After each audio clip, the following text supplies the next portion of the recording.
DraftKings Sportsbook. We opened with a double overtime thriller at the Garden last night.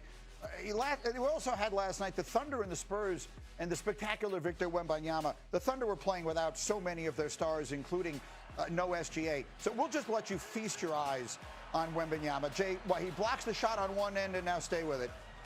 It goes down the other. I mean, just the most skillful player, I think, in the NBA today with his size, his frame. Watch this. Come on. Step back. What? He put the ball out and then dragged it back with the opposite hand? Up 15 at the half. Now watch Wemby. Watch the putback jam off the missed jumper here. Here we go. That's up. Watch Wembanyama. It's a Fisher's hoop. He's playing on a Fisher's hoop. That's what we're doing here. One more for you, and stay with this play. Fourth quarter, Spurs are up by 10. All right, on one end, Wembanyama, that's a block. Well, stay with it. Stay with it. Run the floor. Call it for it in the open court. Reward Pass, the big man. Throw it at the rim. Wow. 22 points, 14 rebounds, 2 blocks. Victor Wembanyama, Spurs win it by 10. He may be the most watchable athlete in sports right now. If he's not the most, he's up there. Spurs pick up their third double-digit win over the Thunder this year, more than the rest of the NBA has combined. Spurs have won 4 of their 5 matchups against them this year. Worth noting. Have you seen it in person? Yeah. Have you seen him play in person yet? No. You think it's something watching him on TV? See it in person. Tell me. It's like watching an alien play. You thought Kevin Durant was different. You thought Yao Ming was different. This is Yao Ming times 2, moving on the perimeter and handling the ball like Kevin Durant. He is ridiculous. He is the most entertaining person to do highlights. I sit here and do highlights every morning. There's no one I enjoy doing the highlights of more than Victor Wembanyama. What I was saying there, Windman, quickly is, the Thunder were playing without all their stars last night. So you don't want to make too big a deal out of this. But the question does remain, because the Spurs have played them tough. But they're so young. Is San Antonio, in your mind, the biggest threat to OKC in the West?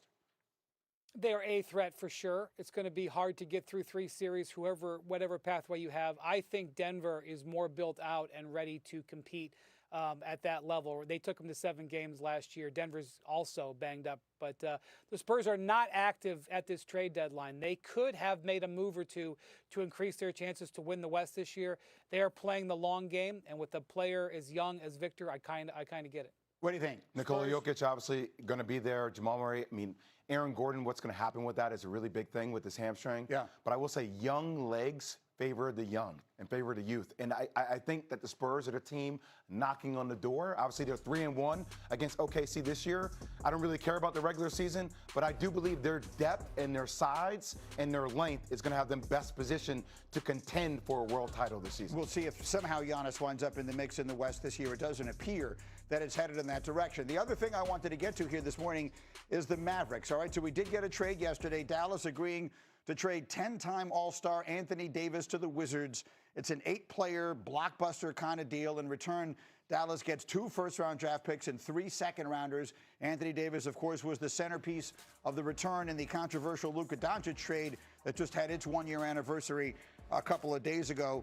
So in the end, he appears in just 29 games for the Mavericks due to a variety of injuries. And we're able to now show you the full return for Luka Doncic. The trade is now kind of official.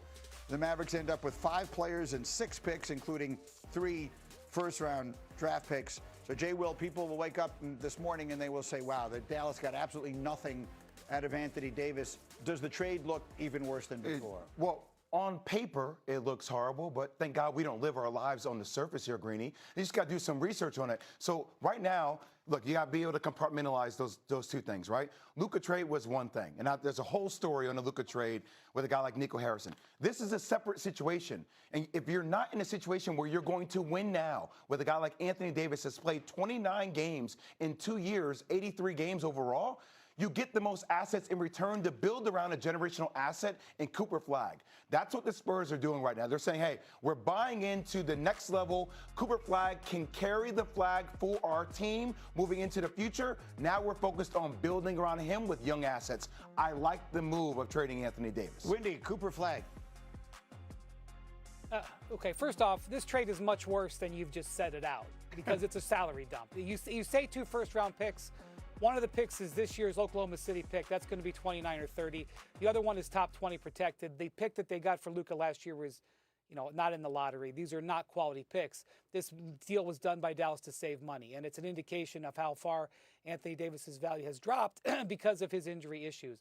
But in all honesty, the Luka trade, and I know that the Mavericks fans are in their feelings about it and will be forever, it's irrelevant. It doesn't matter. It's an interesting thing to talk about, but the reason it's irrelevant is Cooper Flagg. Cooper Flagg very well might end up being a better player than Luka Doncic. And, I mean, it's still early, but this, not only that, I don't know if we've been so focused on the trade deadline. Cooper Flagg just had his best week of the season and is putting up jaw-dropping performances night after night, and the Mavericks are doing the exact correct thing, which is to clear out their bloated cap. They saved tens of millions of dollars in this. They cleared out players that they can now add to around Cooper Flagg, and frankly, they should lose every game the rest of the season because Dallas doesn't control their draft after this year. So now they're going to have their pick, try to get it as high as possible, use the 30th pick in the draft, which whatever, I don't know what you're going to get with it, and wait for Cooper Flagg to develop into what I think is going to be a generational player. Greedy, I'm just going to say this, okay, and take it with a grain of salt. I've known Nico Harrison since I've been 17 years old. I am not advocating the fact that he traded Luka Doncic. But, Nico's been around Kobe Bryant for most of his life. There are attributes and qualities that Nico saw on a day-to-day basis that led me to believe that he didn't think Luka was the right person to lead this team. I am going to tell you, from knowing Cooper Flagg and watching him, I guarantee you he shows up early every day. He stays late every day. There's a different kind of workman-like mentality as a leader, and having Kyrie Irving alongside of him, teaching him, it feels like that franchise is in better hands moving forward. That's just my opinion. It may be wrong. That's just how I feel. Okay. It's certainly an interesting way of looking at it. Again, you can compartmentalize the two. One wrong doesn't make another right, or whatever I'm trying to say there. Let me finish up, Windy, for the hour with you with this. What else are we watching today? We talked about Giannis. We'll see if anything happens there. What else do you have an eye on as we work our way towards the deadline? Yeah, so keeping in mind what Anthony Davis went for, now I want to look to Ja Morant, the other sort of star player who is on the market. And frankly, there just hasn't been a market for him. When I talk to NBA players about this, they cannot believe it. They cannot believe that nobody wants Ja Morant because the guy is such an incredible talent. The issue is not just the baggage, Greeny, it is the contract. I think if he had 1 year left on his contract, teams would take this risk and buy low. Because it's 2 years, they just haven't gotten a deal. If there's going to be a team that does it today, I would watch the Sacramento Kings. They can dump some salary in this type of deal, but I think Ja's going to stay put. The other player I want to point out, and this is not going to be a blockbuster, but when the Clippers traded James Harden, they started getting serious taking bids on Ivica Zubac. Zubac is one of the best defensive centers in the league. If you'd have told me this guy would have been on the market 2 months ago, I would have said, stop talking to me. This is a player who can really help a competitive team. He may not go to a competitive team. He may go to a team that's rebuilding, but I suspect he's going to go for multiple draft picks. If he gets traded today, he is going to get traded for more than Anthony Davis got traded for. And he's going to get traded for more than Ja Morant would have been traded for. And that's just sort of the state of the league right now. Ryan Windhorst, always with the very latest. Good man. We'll check back with you as we continue. In the meantime, I need to flash back to something that happened yesterday on this show because I'm hoping that Jay Williams is going to be on my side on this. All right, so we had the news that Lindsey Vonn plans to compete in the Olympics with a ruptured ACL. I put together a green list of the gutsiest performances in championship history. And